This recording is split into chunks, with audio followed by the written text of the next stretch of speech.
Things you don't have to do anymore when you leave a narcissist. Buoy up the ego of literally the worst person you've ever known and tell them that they're such a good person. Be with someone who literally treats strangers on the street better than they treat you.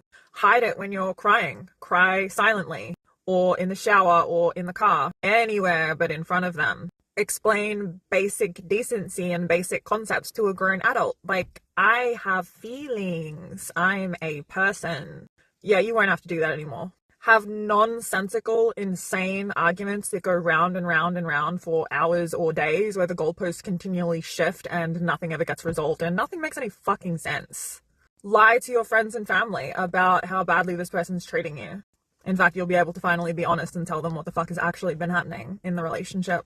Watch everyone else think that this person is such a good guy or girl, so nice, so harmless, so thoughtful, so generous, so kind, while they treat you like absolute garbage behind closed doors.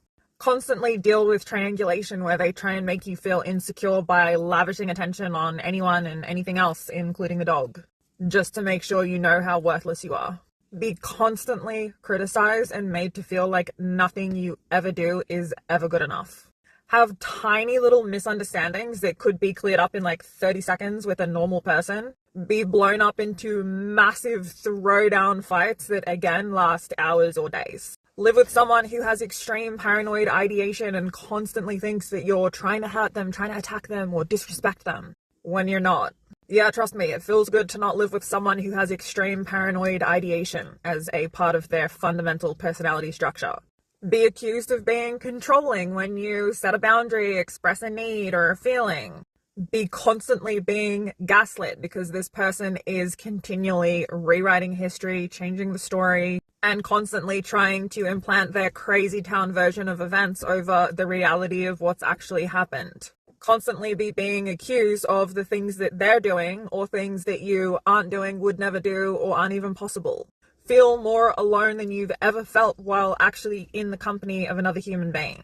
Rehearse everything that you say or write out in a text and go over and over and over it to desperately try and make sure that this person isn't going to think that you're trying to hurt them, trying to attack them, being controlling. Be constantly being accused of being emotionally and psychologically abusive by the person who is emotionally and psychologically abusing you, and constantly walking on eggshells. Almost constantly be treated by the person who is supposed to care about you and love you like they literally couldn't care if you lived or died. Live with your gut and your intuition constantly screaming at you that you can't trust this person and they're cheating on you, because you can't trust this person and they're probably cheating on you.